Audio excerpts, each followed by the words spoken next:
Gerrit de Haan van de Westereen, ook wel bekend van zijn deelname aan Utopia in 2018, had 100.000 euro won bij het televisieprogramma De Bondgenoten op SBS 6.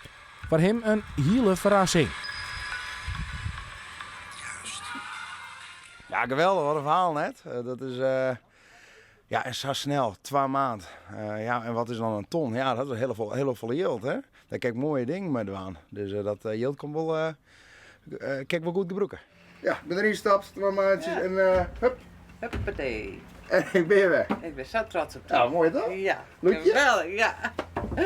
Nou, ik ben waarschijnlijk wel met yield op reis, ja. Zeker, ja. Ik ben wel van avontuurtjes. Nou, ik Utopia gewoon, ga ik 8 maanden inzetten. Nou, nu ga ik hier dan 2 maanden inzetten en dan werd het beloond. Dus dat is prachtig.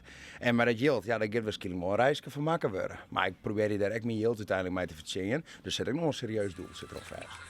En of er na Utopia en De Bondgenoten nog een derde televisieavontuur in zit. Nou, ik zal eerst even in de rust. Want ik ben nog net echt per se een type die echt erop ingaat. Hè, dat ik daar echt voor de fame, hè, voor de bekendheid er naartoe gaat. Ik doe eigenlijk alleen maar een ding mee dat ik denk van, oh, dat is cool. En dit weer extra een avontuur bij mij. En ja, dit komt dan toevallig op mijn paard. Iedereen vond het leuk. Nou, hup, dan ga ik erin. En dan is ook wel wat skipstraat. Dus ja, ik hou van avontuurtjes. Maar of dit mijn laatste avontuur is op televisie, ik doe het net te zeggen. Maar ik zeg ook je nee. De licentiërs snoept nog 1-3% raad, denk ik. Helaas wel.